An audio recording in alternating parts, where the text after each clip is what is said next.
Jim Munchback here with another lesson in personal finance. For the University of Houston students, I'm about to teach types of accounts. Retirement tax planning strategies really start with types of accounts. So last week we talked about 4 investment strategies designed to maximize returns and minimize risk. And today we're going to put that lesson together with types of retirement accounts. The second law of personal finance is the law of tax-advantaged investing. And so having knowledge about types of accounts can really help. So as you see, I've got some props for class today, some buckets, as you'll see, which will be used in today's lesson. So here we go. I'm going to post this on our YouTube channel, so check it out. Millionaire-habits.com will take you right to the channel to subscribe. So today could be the last lesson in personal finance for most students. And we'll talk about, well, we didn't talk about that. I cut it out of the video I'm about to share.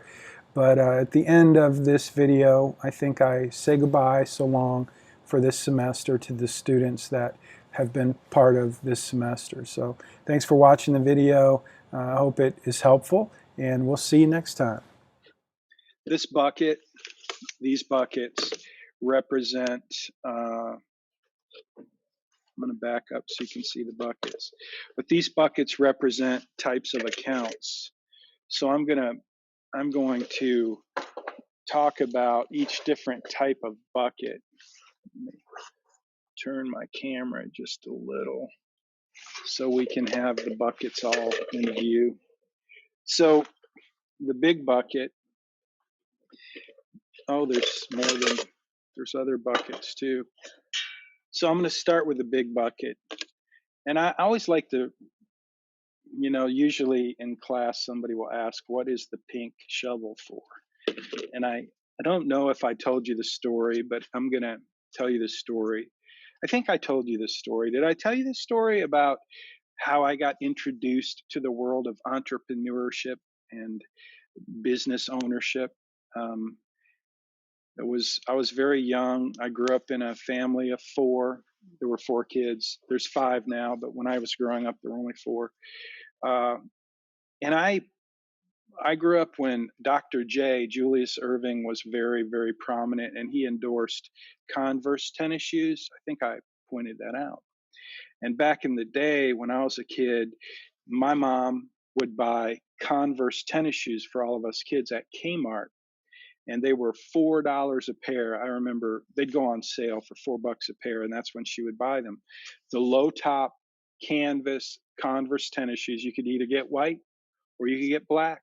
I usually would choose black because the white ones got really dirty really fast. Anyway, that's what we wore, was Converse tennis shoes. And then Dr. J came out and he endorsed leather high top Converse tennis shoes. And those bad boys were a whopping $10 a pair, which was a lot of money when I was a kid. So I asked my mom if I could have the Converse leather high top tennis shoes. And she said, no, I can't afford to buy all 4 kids in the family those, and I'm not going to do it for you if I can't do it for them. Well, being the persistent little tyke that I was, I kept pestering my mom, please, please. All my friends had them. And you know how it is when you're growing up and you want to be cool. And that's what I wanted to be cool. So my mom finally said, okay, listen, you talk to your dad, see what he says. Maybe he'll have an idea. And my mom knew that my dad would be like, hey, if you want the money, I'll help you figure out a way to get it. My dad was very creative, and he said, okay, Jimmy, I'm going to help you out here. It was winter time at the time, and it was like a Saturday, and it had snowed like a foot, and Dad handed me a shovel. And he said, go knock on that door over there, and just keep knocking and asking people if they want you to shovel their snow. So I did that. By the end of the day, I came home with a pocket full of money. And that was my entry into the world of business. I discovered that with a shovel, with a lawnmower, with a rake, all I had to do was look around and see what needed to be done and I could go and do it and make money. And I never in my life didn't have a way to accumulate money. And I had more money in my family than uh, probably anyone. My mom and dad would borrow money from me. I always had cash. I wasn't crazy rich, but anyway, I had a pile of cash, like $100, which was a pile of cash for a little kid. And so this bucket right here, it represents, it's the biggest bucket that I brought. And I wanted to illustrate that whatever you own goes in this bucket. Like if you own a shovel, a lawnmower, I have a John Deere lawnmower that would go in here. My motorcycle would go in, my car would go, my house would, everything I own. My iPad Pro, my iPhone, my extra video cam. I got all this junk on my desk. I was going to show you. I have all these gadgets and stuff. I have an inventory of books that I will one day hopefully sell or give away. I've got these, all the stuff I own, everything you own goes in this bucket. It's not a special bucket. It just happens to be your bucket. It's anything you own, from your bed to your TV to your cash under the mattress. It could be your checking account, your savings account, kind of, sort of. Although they do have some extra protection, like if you have money in a checking account or a savings account, it's guaranteed by the federal government, FDIC, Federal Deposit Insurance Corporation, I think is what FDIC stands for, but it's guaranteed. But it's just, if you get sued, anybody can go into this bucket and take your stuff, take your money, take whatever you have in this bucket. So it's a plastic bucket. It's big. There's no limit, but that's a bucket of assets. And what I want to teach you today is that what you learned last week about investing and the four strategies, the four investment strategies that I taught you for how to maximize your return and minimize your risk, those are great. I taught you about diversification, and I taught you about asset allocation, which is, diversification is probably the most important investment strategy that everybody should know. I told you the story about Enron and the little lady that I knew who her husband worked at Enron, had over $1 million, kept investing in Enron. He invested everything in Enron. And when the company went down, the leaders in the company said, never been a better time to invest in Enron. And he did. He took his savings out and put it into company stock. And of course, Enron, poof, it went out of business. He lost everything, had a heart attack and died, left his wife with nothing. She has to work for peanuts as a teacher's aide. So Eleanor, her story, Enron, that's the story I tell about diversification. It's a very, very important investment strategy that I don't want you to miss. But then I told you about asset allocation, which is the number one determinant of how your portfolio will, what kind of returns you'll get from your portfolio. Asset allocation, the number one most important determinant.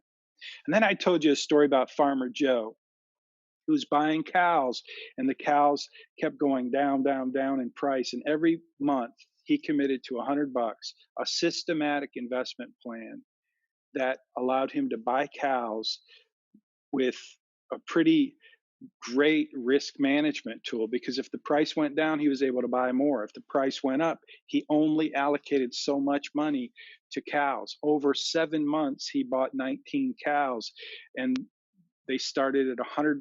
They went all the way down to $20 a head. At the end of 7 months, they were back up to $100 a head. Then he sold all his cows and made a profit of $1,200. That's dollar cost averaging, and it works the same way when you look at different types of assets in the stock market, whether it's a large cap, mid cap, small cap, a bond. All of these asset classes do different things when the market goes up and down, and over time they go up and down in different ways. So asset allocation is the number one determinant. Dollar cost averaging allows you to buy those different asset classes over time in a way that gives you great risk management, but even more, it gives you a great opportunity, like Farmer Joe had, to make money on your investments. And the longer you have, the better that strategy works. So I call it the most powerful investment strategy that you guys have, a young person or anyone with a longer investment time horizon. Dollar cost averaging is the most powerful investment strategy to help you maximize return and minimize risk. Finally, we talked about portfolio rebalancing, so that, over time, one of those asset classes, whether it's chickens, cows, pigs, or horses, one of those asset classes, maybe it's gold, maybe it's large cap, maybe it's bonds. One of those asset classes is going to get bigger, one's going to get smaller. And what happens to your pie? Remember, I drew a pie so think of a pie chart. When one of those pieces of pie gets too big, it takes up more of your allocation. You have to what? Rebalance it, bring it back into balance, which basically is kind of like dollar cost averaging. When you rebalance your portfolio on a regular basis, it allows you to sell that part of your portfolio that has increased and buy that part of your portfolio that has decreased. Portfolio rebalancing. So those were the 4 investment strategies that help you maximize return and minimize risk. And over time, those 4 strategies will serve you very, very well, especially when you set them up in your 401k investment plan, which is super easy to do. And that's one reason I want you guys to stay connected, because you will probably forget a lot of what I'm teaching you now. And then there will come a day when you'll be like, I'm signing up for the 401k, but there's a couple of things I was supposed to remember.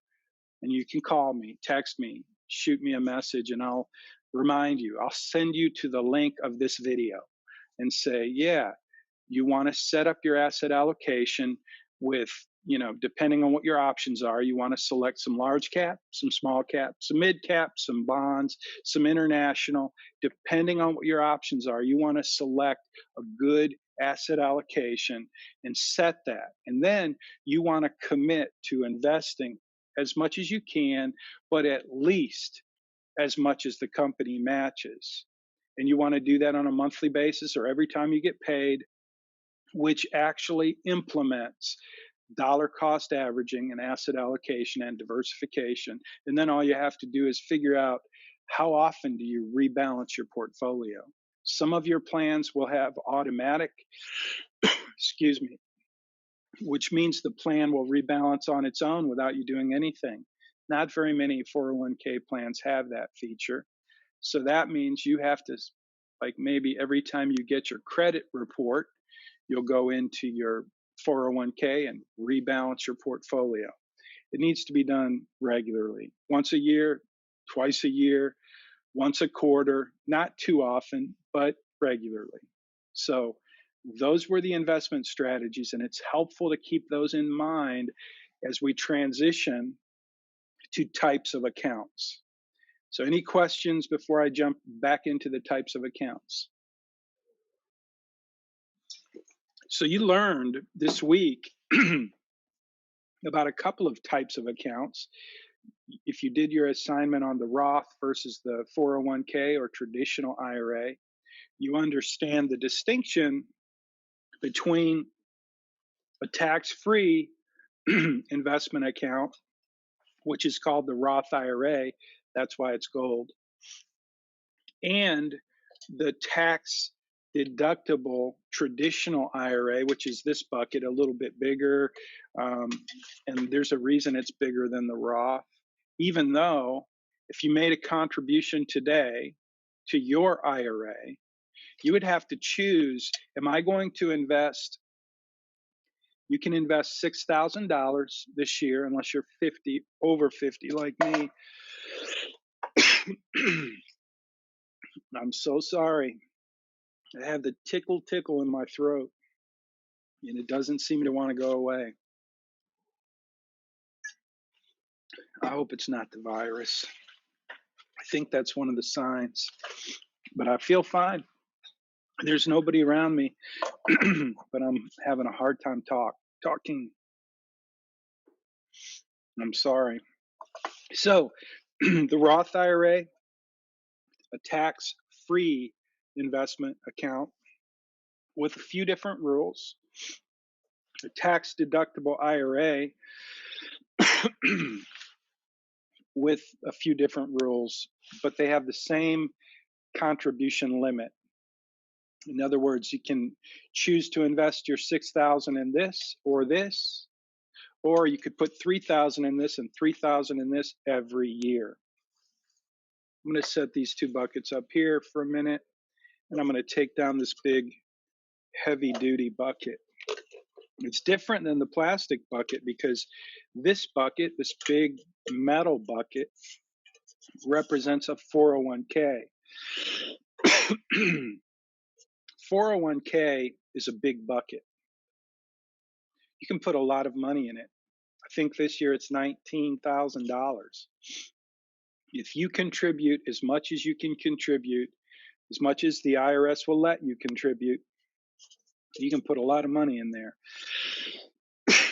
Any questions? There's a big question that should come up right now. And since I'm having trouble talking, I'm going to see if somebody wants to ask the question and give my throat a chance to stop tickling. Get a peppermint or mint gum. It's a great idea. I wish I had some, but I'm here in my shelter and there's no provisions. I do have this. That wouldn't help. Are you in the building that we're usually in?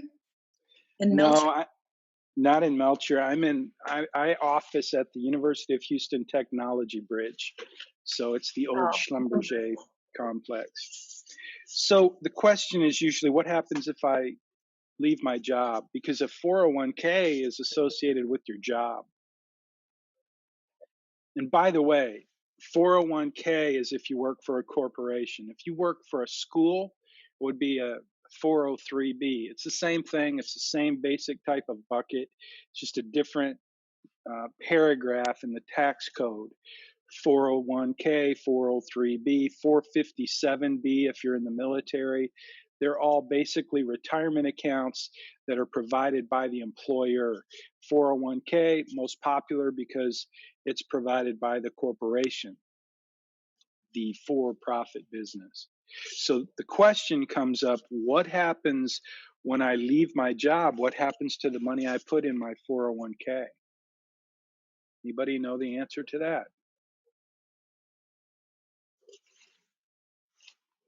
You get to keep it because it's your money.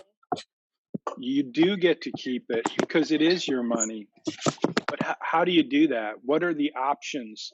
If you leave the company, do you leave it in that bucket that the company manages, or is there another option? Isn't there a rollover option? Yes. So that's where this bucket comes in, and it's why this bucket, the traditional IRA, is a bigger bucket than the Roth IRA. So you can roll this money over and not pay any tax and not pay any penalty. You can roll it over from the old 401k account into your new IRA account, which you own and you manage, and that's why this bucket is bigger than this bucket. You cannot roll your 401k money into a Roth IRA because this is tax deductible. When you put money in a 401k, remember we talked about the example of the perfect investment and how by choosing to contribute to your 401k, you get a tax deduction, which is another reason to do it because you pay less tax.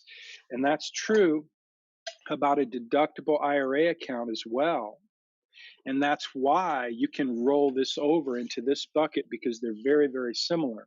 This is a corporate plan, employer plan rather, and this is an individual plan, but they have the same basic rules for the most part, which rules like if you take the money out before you're 59 and a half, you get to pay the taxes that you didn't pay and a 10% penalty.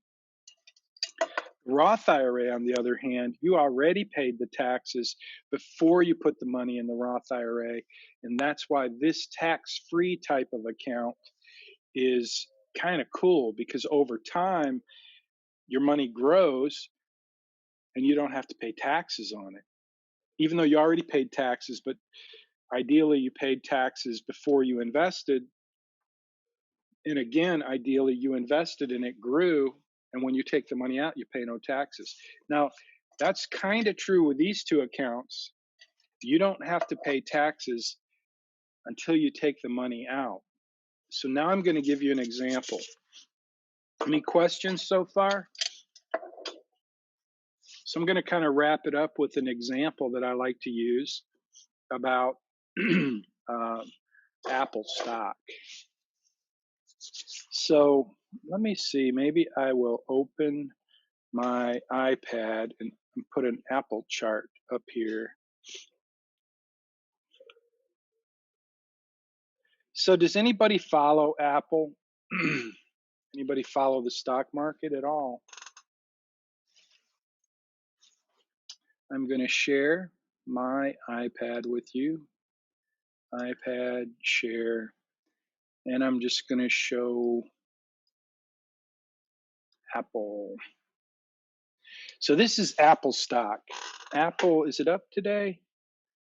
Apple is down a little bit today. The market is down today.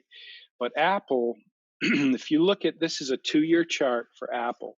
So if you look at, let's go to a bigger, longer chart. I'm going to go to this chart.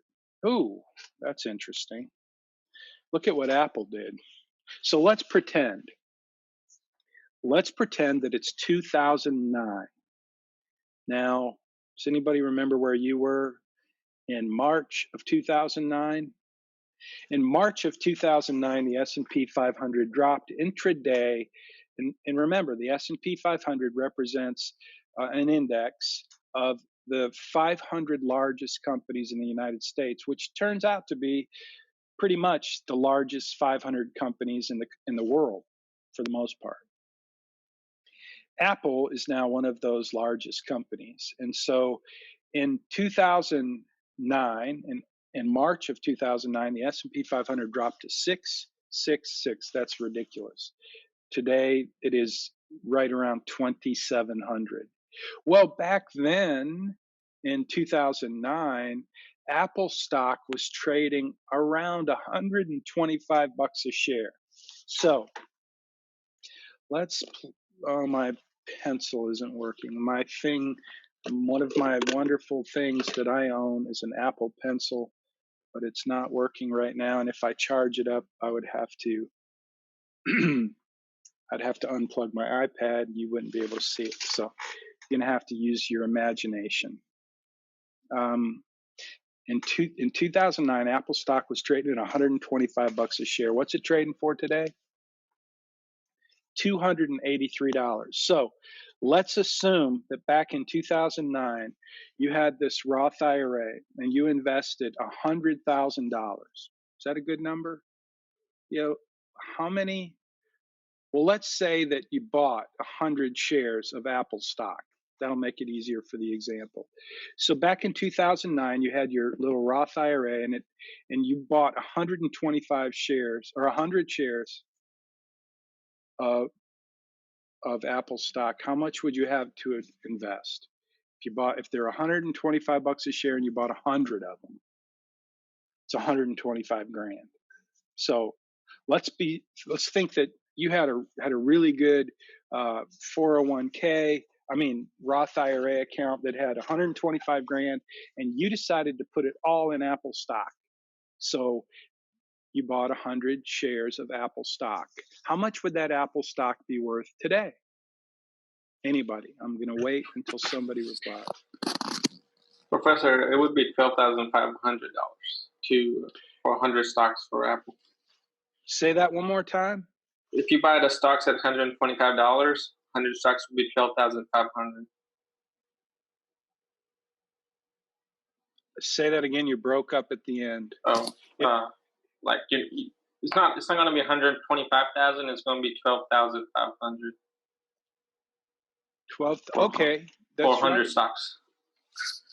So if you bought, that's right. So it would have been 100,000 shares. No, it'll be 1,000 shares. 1,000 It was shares. 100. Yeah. Okay. So if you bought 100 shares, it would be how much? 12,500. Yeah. Perfect. So that's easier because tons of people got $12,500 in their Roth IRA. Thank you, Vicky, for pointing that out. So if that were true, though, 12,500, you still, you bought 100 shares, right? You following me with that? You bought 100 shares. So today, what's that 100 shares worth?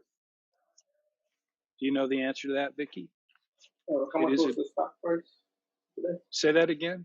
How much was the price for today? Today it's 283 right now. I'd say $283. It's going up and down.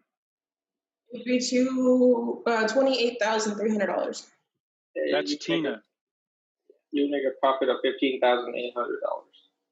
So if you did that, if that were true, and you decided today you want to sell Apple stock, let's say you're me, you're 50, gosh, I'm 58 years old today. And I decide I'm push the button and sell my 100 shares of Apple stock. I made what, 15 grand, you're saying, right? Yeah, anybody disagree with that? Do you see the beauty of that? I would pay no tax, right? I would pay no tax. And next year when I'm 59 and a half, like when I get to be that old, I could take that money out and I'd pay no tax. I put my 12 grand in, I made more than twice the money, but there's something you're missing. Someone in the class must know that there's something missing here. When you look at this chart, you got to know something is missing. Because back in 2009, when Apple stock was trading at 125 bucks a share, somewhere in there, it was trading at 125 bucks a share. What happened to Apple stock? Anybody know what a reverse split is? Nobody? So Apple stock did a weird thing. They did a reverse split. So instead of having one share, they did a 7-way reverse split. Now you have 7 shares. Or maybe that's a split. I think that's a stock split. But at any rate, that 100 shares that you bought back in 2009 for 125 bucks a share, they split it 7 ways. So now instead of having 1 share of stock, you've got 7 shares of stock. And instead of it being worth 125 bucks each, it's only worth whatever 1/7 of 125 bucks is. But the bottom line is, instead of having 100 shares of Apple stock, you now have 700 shares of Apple stock in your Roth IRA. And now we fast forward the clock and we look at today, and how much is Apple stock trading at today? There it is. $283 a share. So somebody do the math for me. How much is my Apple stock worth today that I invested in my Roth IRA back in 2009 when I bought 100 shares for 125 bucks? It was 12.5. And now, fast forward the clock, it's 2020, April 15th, my birthday, and the stock is trading for 283. And instead of 100 shares, I've got how many shares? 700. Yeah. So how much is that worth? $198,100. Almost 200 grand. Yeah, 200 grand. And if I would have looked at yesterday when Apple stock was trading, or let's say I go back to the high of 327, which was just like not that long ago, how much would that have been? If I would have sold my Apple stock on the day that it went all the way up to $327, how much would that be worth?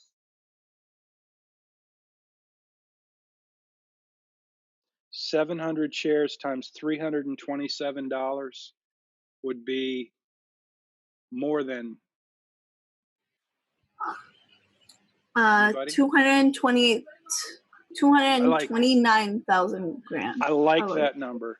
Just round number. I invested 12,500, and I'm going to make, and my account has gone up to $229,000, and I did it in a Roth IRA. So what happens when I retire and I start to spend that money? I sell my Apple stock. I turn it into cash because I don't want to take a chance that I'm going to lose it now that I made so much money, even though it'd probably be smart if I keep some of it. But let's say I diversify and I put half of it in cash and start living on it, and the other half I keep invested, and I, maybe wait for a day like today when everything's on sale. My point is, I invested in a Roth IRA, and I invested Apple stock because I thought it was a good investment, and long term it turned out to be a really good investment. And that $12,500 turned into $229,000. And what happened in terms of tax? Do you see what the beauty of the Roth IRA is? I take the money out and I pay no tax. Yes, I paid tax on the 12,500. I paid tax before I invested in the Roth IRA, but now I've invested in the Roth IRA and I get all my growth tax free, not tax deferred. Like if I did the same thing in my IRA, my traditional tax deductible IRA, if I did it in this bucket, what would happen when I retire and I start taking the money out? I would have to pay tax, income tax. So for example, let's say now I'm 59 and a half. Instead of having it in a Roth IRA, if I take the money out of a Roth IRA, all that money that I made buying Apple stock, I pay no tax. It's tax free. That's awesome. And if I take it out of this, it was tax deferred. I never had to pay tax on the way that it grew. But now that I take it out, I've got to pay income tax. I don't have to pay, all I have to pay is income tax. So when I say I take $50,000 out, when I turn 59 and a half, and I decide to go on a vacation, probably not a cruise, because I'm just scared of cruises now, especially when I'm 59 and a half. But I take the money out and I just spend it on stuff. What happens to my tax return when I take $50,000 out of my IRA? It's like I made $50,000. So my income goes up whatever amount I take out of my traditional IRA account. And when my income goes up, I have to pay income tax on the amount that I take out and spend. And I don't even have to spend it. I could take it out of here and put it in this bucket in my checking account. I didn't spend it. I just moved it from here to here. But when I take it out of this bucket, I pay tax on it, whatever my current income tax bracket is. So if I'm 59 and a half, and let's say I'm still making pretty good money as a financial advisor and an instructor at U of H, and I still like to shovel snow and cut grass and rake leaves and do all these other things that make money that show up on my tax return, and now I'm taking 50 grand out of here and throwing that on top of my tax return, the more money I make, the more tax I pay, which is why you have to think for yourself, and maybe you need a little help with a financial planning tool to figure out which one of these would be better for you to invest in. If you think, like I think, that taxes are going to go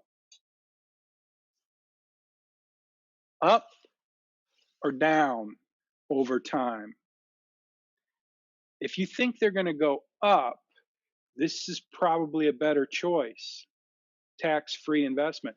If you think that when you get to be 59 and a half, income taxes are going to be lower, then this one is probably a better bet.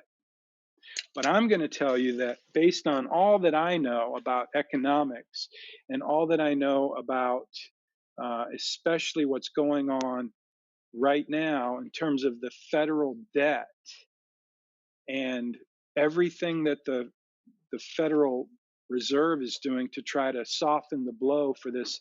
I mean, we're like in economically, we're like in a situation like the Great Depression, which means the federal government comes in and they do whatever it takes to keep the economy going, which is why yesterday the stock market was up 550, 60 points. Today it's down 640, and it's going to keep doing that. But the federal government keeps putting more and more backstops in place to try to keep the markets moving and not crashing. And all that to say, at some point, there's going to be one unbelievable tax bill to pay. And I'll probably be dead by then, but you guys will be paying the taxes. So as long as this is available, the Roth IRA, it's something you should consider in terms of managing your taxes. Remember, today's lesson is the central lesson in the second law of personal finance, which is the law of tax-advantaged investing. And if you understand investing and the strategies we talked about last week, those 4 investment strategies, if you can keep those in your mind and understand the pros and cons of different types of accounts, you will quickly discover that that same example I gave you about buying Apple stock, if you did that in a regular brokerage account, as opposed to one of these tax advantaged accounts, you're going to get hammered with taxes. I mean, you're going to pay taxes big time in this bucket, where in this bucket, you're only going to pay taxes as you take it out. So you get to determine how much tax you're going to pay, because you're going to pay tax on the whole gain. So from, 125 bucks a share, that 12,500 all the way up to that 229,000 that you made, you're paying tax on that entire amount because your basis is only 12,500. So these 2 types of accounts are superior in terms of investing. And plus, if you're like most people, you'd be buying and selling some of these investments, especially if you're doing dollar cost averaging, portfolio rebalancing. Every one of those is a transaction. It's a trade. And every time you trade in this bucket, you have to pay income tax, short-term income tax on your trades for the year. It doesn't make sense. It won't make you money. It'll cost you money through taxes, even if you're really good at investing, even if you've got these strategies working for you in a way that really works. And it does really work, but it really works in these types of accounts. Your 401k, your traditional IRA, your Roth IRA. And this is just your non-tax qualified account, where everything goes in, because if it's yours, it's yours, and it all fits in here. But these secure buckets and these tax advantage buckets, they're better. So that's pretty much the quick lesson on types of retirement accounts and how you can use them to your benefit, alongside of the 4 investment strategies that I taught you to maximize returns and minimize risk. To really maximize returns, you have to use the buckets that give you tax-advantaged investing rules and benefits. So, any questions? I'm going to stop my share. Any questions about types of accounts? I'm going to turn off the market. It's quite distracting. Any questions about investment strategies? Any questions about the assignments that are coming up that are due next week, or any assignments that are already in the pipeline? In fact, everything's in the pipeline. So any questions at all, I'm available.